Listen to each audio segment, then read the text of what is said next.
would go with a smaller needle. All right. Now I want to talk about what happens if you mix and match the threads in a bad way. Because in the bag you will have the lining, yeah. That would be fine.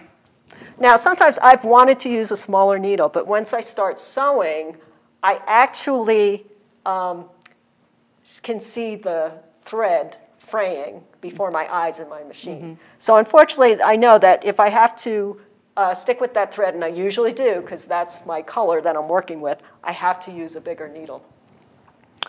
And there's no way you'd be able to successfully use the upholstery thread in a smaller needle because it's probably going to shred and fray very quickly. Okay, now even though I said that, all right, I'm going to move closer to here. I know professional sewers who take a different tact. Like there's a lady, Peggy Sagers, who uses a size 11 needle for everything. The 11 is maybe in between the 8 and the 12. Because what she likes to do is she doesn't want a big hole in her fabric, and she sews a lot of leather. So she goes against the grain and doesn't use a leather needle, which is a thicker one, because she wants to minimize the holes in her garment. Now, what's the trade-off? Someone said, well, the needles are going to break all the time. She goes, yeah, I break needles, and I replace them. But that's her choice. Okay. So here again, you wouldn't almost show the hole in that case because she's using the smaller. So there are guidelines. Guidelines are out there, but you still have the choice of doing different things, whatever works for you. Yeah. Okay, we're going to try for another kind of close-up in this area because there are, if we can see this, I just want to demonstrate that. So this is a chart that you have there? What is well, yeah, a manufacturer put this out, and it's a little diagram and book to show needle shapes. Okay. Okay, here we're going. We're getting closer, closer. All right.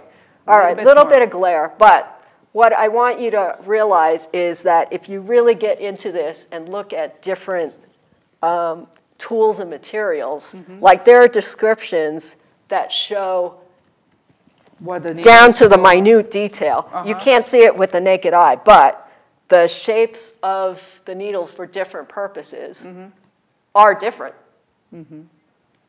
So you can bet the professionals who are doing this for a living and making thousands of, is this something easy for people to get? Let's see. This particular one, I just happened to buy a needle pack which had this special. They had that. Yeah, but okay. If you do web searches on needles before this class, I just looked around on the internet to see what was out there, and you can find a lot of information from good sewing needle manufacturers. So for example, just for you guys to have, because it's very small, I'm going to ask for a close-up, but it's very small for you to read. But for example, the first one is the ballpoint needle for cotton knits, interlock, rib knits, fleece, double knit, and then it tells you in this case available sizes, so 10, 12, 14, and 16, like she said. So it goes through all the different types. There are tons of different types. Yes, yes. Yeah. Now, as a beginning sewer, do I think you need to go out and buy 80 different needles?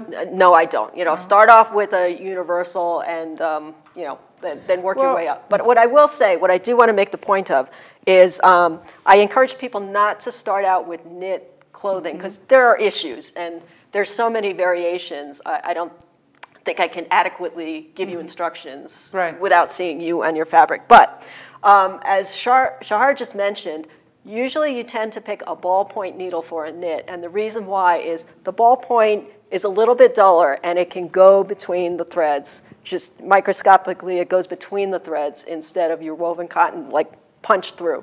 But the thing is, because a knit, if any of you knit, you know, you drop a stitch, and maybe it doesn't happen quite as often in garment fabric, but microscopically it could. So that's why they have a ballpoint needle to make sure they don't puncture and cut one of those knit threads.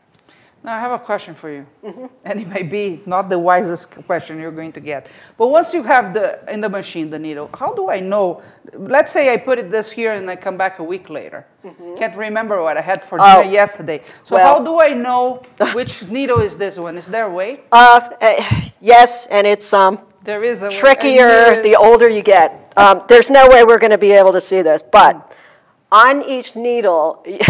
I now have a magnifying glass in my